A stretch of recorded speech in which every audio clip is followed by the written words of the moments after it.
आज हम लोग पाली साहित्य के निबंध का, जो कि पाली भाषा में लिखना होता है, एक टॉपिक करेंगे। उसको हिंदी में व्याख्यायित करूंगा। टॉपिक है अनर्थवादो।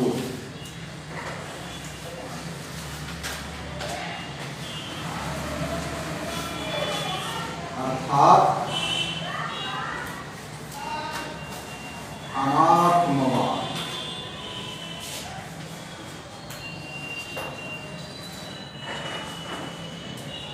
आप जानते हैं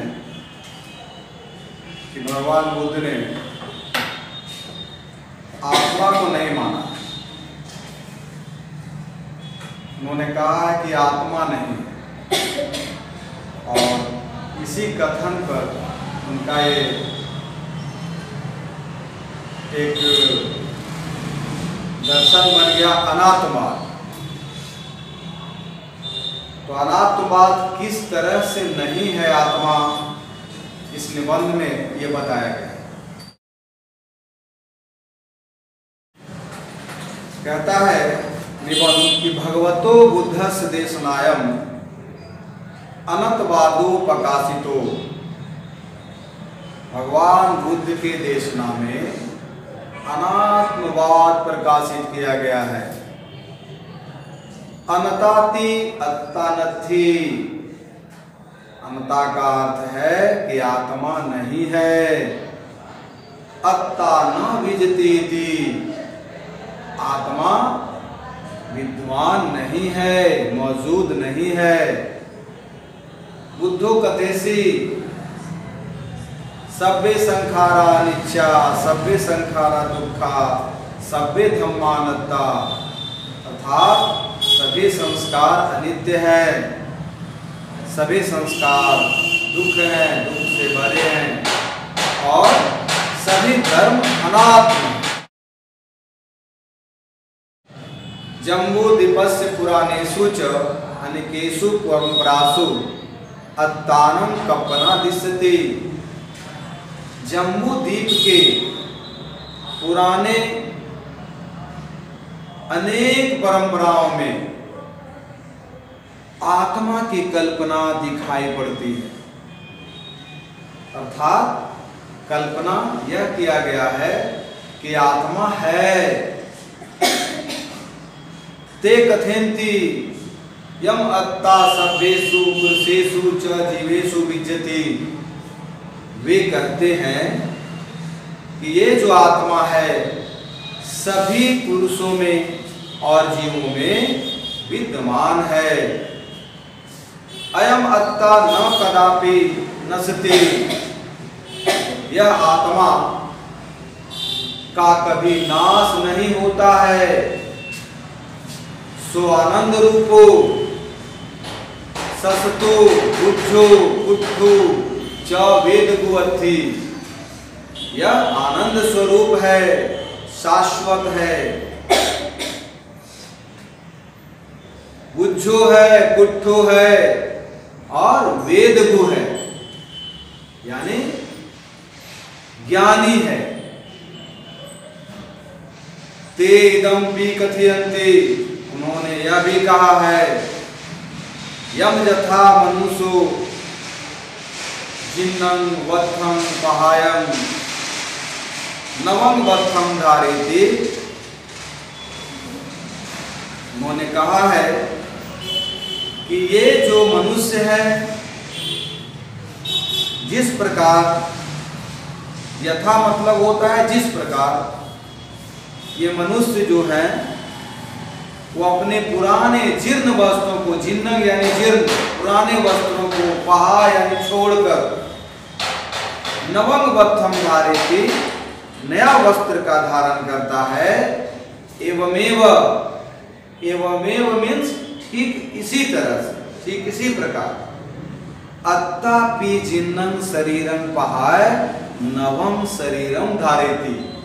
आत्मा भी पुराने शरीर को छोड़कर, पहाय में छोड़कर, त्याग कर नए शरीर को धारण करता है। अयम अत्ता निचो ध्रुवो अविपरिणामी भवति, यह आत्मा नित्य है, परमानेंट है, ध्रुवो है मतलब कुशल है, अविपरिणामी है, अविपरिणामी है यानी कोई इसका अकुशल परिणाम नहीं है, रिजल्ट सुखद है, इस दुख नहीं देता है। इस पैराग्राफ में ये बताया गया कि भगवान बुद्ध के पहले के परंपराओं में यद्यपि कि आत्मा विद्यमान है, आत्मा की परिकल्पना की गई है अनेक परंपराओं में, और उन्होंने कहा कि जिस तरह पुराने वस्त्र छोड़कर शरीर जो है नया वस्त्र धारण कर लेता है, उसी तरह ये जो शरीर है हम लोग का, आत्मा को भी, आत्मा जो है नया शरीर धारण कर लेता है, आत्मा नया शरीर धारण कर लेता है। इस पैराग्राफ में यही समझाया गया है, जबकि भगवान बुद्ध कह रहे हैं कि आत्मा है ही नहीं, इसीलिए व्याख्या किया गया कि पुराने परंपराओं में ऐसा है, लेकिन बुद्ध क्या कह रहे हैं इस पर अगले पैराग्राफ में स्टेटमेंट है। परम भगवा बुद्धो एवं स्वरूपम अत्ता बोधयानि न दिशति, परंतु भगवान बुद्ध इस तरह के या इस रूप में आत्मा बोधि यानी न दिशती, यानी अपने बोधि ज्ञान में उन्हें दिखलाई नहीं पड़ता है, दिखलाई नहीं पड़ा है।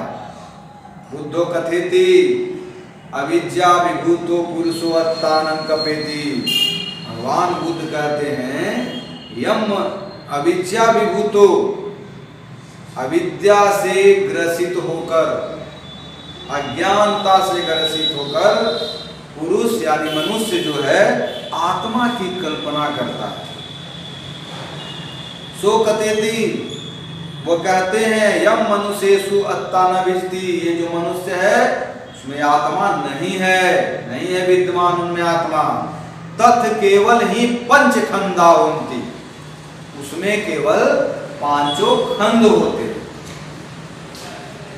है ना। यथा कौन कौन वो पांच खंड है भाई, तो रूप खंडो, वेदना खंडो, संज्ञा खंडो, संखार खंडो, विज्ञान खंडो। ये जो रूप वेदना संज्ञा संखार और विज्ञान है, इन्हीं का सम्मिलित रूप ये शरीर है। There is no soul present in the human being, ऐसा भगवान बुद्ध ने कहा है। इमे पंचखंडानं संखातो एव जीवनामेन लोके वहर्यति, इन्हीं पांच खंडों के संयोग से ये जो जीव नामक जीव जो है इस संसार में व्यवहारिक रूप में जीव कहा जाता है, जीव जो नाम दिया गया है, इन्हीं पांच खंडों के संयोग का नाम जीव है। तभी तो लोग व्यवहार में हम लोग कहते हैं कि हाँ मनुष्य है, ये है वो है, क्योंकि पांच खंडों से हम लोग युक्त है, रूप वेदना संज्ञा संकार विज्ञान। मिलिंद पहे नागसेनोपि कथेसी, मिलिंग प्रश्न में नागसेन ने भी कहा है न हित उगलो उपलब्धति ती, न हित, हे और इत, न मतलब नहीं, ही और इत माने यहां, उगलो, उगलो मतलब आत्मा, उपलब्धि थी, उपलब्ध है। नागसेन ने भी कहा मिलिंद प्रश्न में, आप पढ़ेंगे टेक्स्ट में है वो आपका, कि आत्मा नहीं उपलब्ध है, आत्मा की मौजूदगी नहीं है, ये सपोर्टिंग में कहा गया है। और निबंध में भी एक कोटेशन टाइप का आ जाता है तो और बहुत अच्छी बात होती है। अगला पैराग्राफ, अपर नयेन पी कथिन्तुम संको यम अत्ता मनुष्येषु नत्थि तत् केवलम ही पंचखंडा होती। दूसरे तरह से भी इस बात को कहा गया कि ये जो आत्मा है वो मनुष्यों में नहीं है, केवल पंचखंडा ही है, पंचखंडा ही मौजूद होता है, यानी पांचों खंड से जुड़ा हुआ ही ये शरीर है और आत्मा नाम की कोई चीज इसमें विद्यमान नहीं है। तो कहता है कि कस्मा प्रश्नवाचक है कि कैसे, रूपम अनिचम ध्रुवम विपरिणामी, ये जो रूप है अनित्य है, ध्रुव है और विपरिणाम देने वाला है। सचे रूप अत्ता भवेय, यदि रूप आत्मा होता सो नीचो न भवे, तो वो नित्य नहीं होता।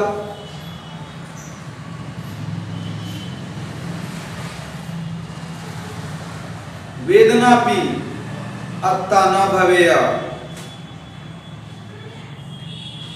वेदना भी अत्ता न भवे, वेदना भी आत्मा नहीं है। वेदना बहुविधा नाना प्रकारा होती, वेदना कई प्रकार के होते हैं, कई तरह के होते हैं। कदाचित सुखा वेदना, कभी सुख वेदना वेदना उपजती, कदाचित दुखा वेदना उपजती, कदाचित उपेक्षा वेदना उपजती, कभी सुख वेदना उपजता है, कभी दुख वेदना उपजता है, कभी उपेक्षा वेदना उपजता है। यदा एका वेदना उपजती तदा अन्या वेदना निरोधती, जब एक वेदना उपजता है तो दूसरा वेदना का नाश हो जाता है। यदा एका वेदना इमीना वेदना अनित्यो भावो सिजती, इस तरह से जो वेदना है अनित्य है। यो अनित्यो सो न ध्रुवो, जो अनित्य है वह श्रेष्ठ नहीं हो सकता है। तस्मा वेदना अत्ता भवेतु न संकोति, इसलिए वेदना आत्मा नहीं हो सकता है। मतलब व्याख्या कर रहे हैं कि अगर भाई आत्मा का स्वरूप क्या होता है, आत्मा जो प्राचीन परंपराओं में कहा गया है, तो आत्मा का स्वभाव है सुख आनंद की अनुभूति। जहां कोई दुख नहीं है वही आत्मा है। आत्मा तो शाश्वत है, वो आनंद स्वरूप है। तो अगर रूप में आत्मा है, वेदना में आत्मा है, तो वो अनित्य और ध्रुव कैसे है? कैसे वो दुख और पीड़ा उत्पन्न कर रहा है? हम लोग जनरल वे में भी कहते हैं कि अगर हम में आत्मा है, कोई भगवान है, ईश्वर है, ईश्वर तो है, इसको इनकार नहीं करते। मैं एक एग्जाम्पल दे रहा हूं कि तो भाई दुनिया में दुख क्यों है? कॉमनली हम लोग कभी कभी कहते हैं, तो वही बात यहाँ कहा जा रहा है कि अगर आत्मा है तो फिर इस शरीर में दुख क्यों है? रूप में वेदना में दुख क्यों उपज रहा है? या नित्य क्यों है? पल पल बदल क्यों रहा है? संज्ञा भी अत्ता ना होती, ये संज्ञा भी आत्मा ना होता है, नहीं है। संज्ञा बहुभेदा होते, ये संज्ञा बहुत प्रकार के होते हैं, जैसे रूप संज्ञा, रूप संज्ञा, सद संज्ञा, गंध संज्ञा, रस संज्ञा, पोटक संज्ञा, अर्थात रूप संज्ञा, शब्द संज्ञा, गंध संज्ञा, रस संज्ञा, पोटक संज्ञा इत्यादि। ये कह रहा है कि इसमें भी आत्मा नहीं है, बल्कि ये तो इतने तरह के होते हैं। यदा एका संज्ञा उपजति तदा अपरा संज्ञा निरोधति, अगर एक संज्ञा उत्पन्न होता है तो दूसरा संज्ञा का विनाश हो जाता है। अयम कीर्ता विपरिणाम स्वभाव, अयम कीर्ता विपरिणाम स्वभाव, अर्थात इनका जो है अकुशल रिजल्ट देने वाला स्वभाव है। जो भी परिणामो न सो नीचो, जो भी परिणाम देता है, जो भी परिणाम है वह नित्य नहीं है। जो भी परिणाम है, विपरिणामो वह नित्य नहीं है। तस्मा संज्ञा भी अत्ता न होती, इसलिए संज्ञा भी आत्मा नहीं होता है। संखारा अत्ताति न कथिन तुम संकोम, संखारा में भी आत्मा नहीं है ऐसा कह सकते हैं। संखारा भी बहुविधा नाना प्रकारा, संखार भी यानी संस्कार भी बहुविध नाना प्रकार के होते हैं, अनेक प्रकार के होते हैं। ते पुनः पुनः उपजंती निरुझंती च, वे बार बार उपजते हैं और विनाश होते हैं, निरुझ होता है उनका, निरोध होता है। जो उपजती निरुझती न सो नीचो, जो उपजता है और फिर उसका विनाश होता है वह नित्य नहीं हो सकता है ना, परमानेंट तो नहीं हो सकता वो। तस्मा संखारा न यत्ता भवेय, इसलिए संस्कार भी में भी या संस्कार भी आत्मा नहीं हो सकता है, नहीं है। विज्ञान भी यत्ता न भवति, विज्ञान भी आत्मा नहीं होता है।